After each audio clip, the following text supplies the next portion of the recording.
Guess who's back, back again. Hunter's back. Subscribe a friend.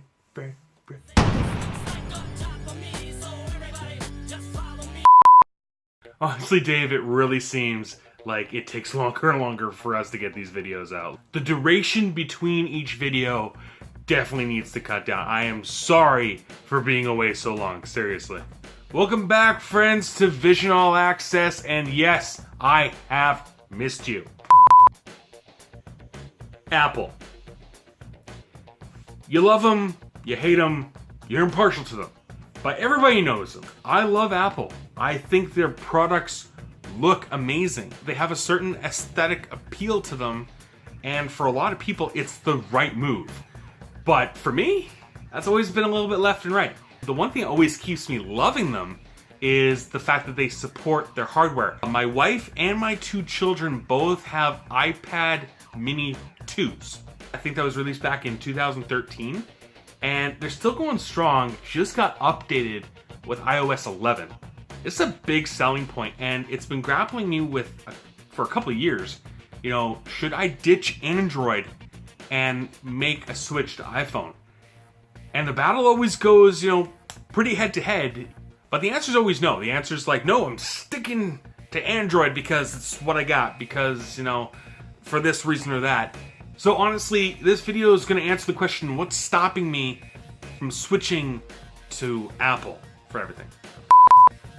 Now, the whole reason this video is really popping up is not to piss anybody off out there, but honestly because I'm in the market for a new tablet, and as a content creator, I'm looking at the iPad Pro 10.5.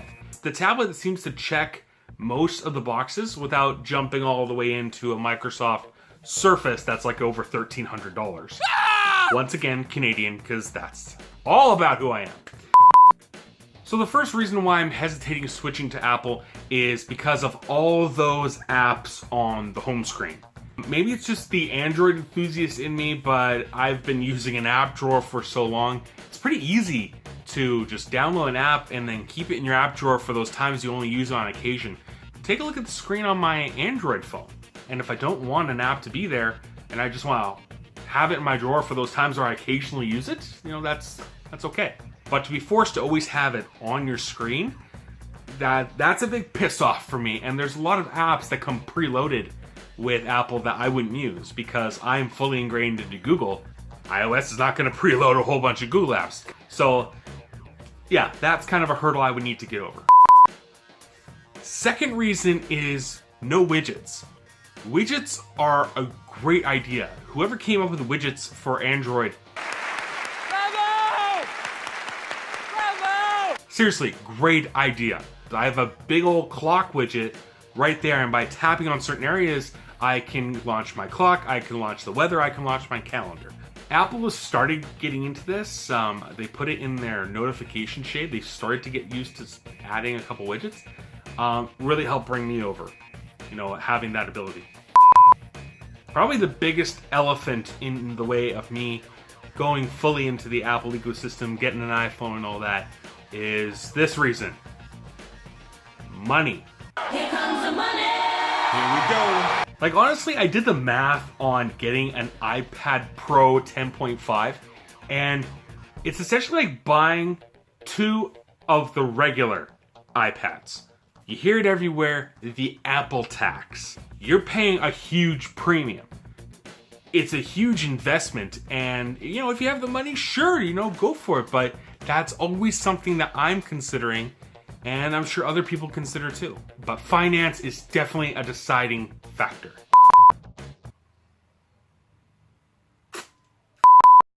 Now, this last one is somewhat mute of a point considering what Apple's recently done with the iPhone X, but no fast charging in 2017, that's just a little bit crazy.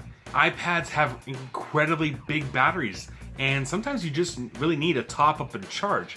There are power banks that you can get a slightly faster charge out of than the traditional wall adapter, but still, it takes a fortnight to charge an iPhone or an iPad compared to any Android tablet or phone. So that brings us to the close of another Vision All Access show. And let me know down in the comments, are you Team Apple? Are you Team Android? Do you care which team you're on? What makes the difference to you when picking out a device? But that's all we got for Vision All Access this time. Follow me on Facebook and Twitter. Links down here like always.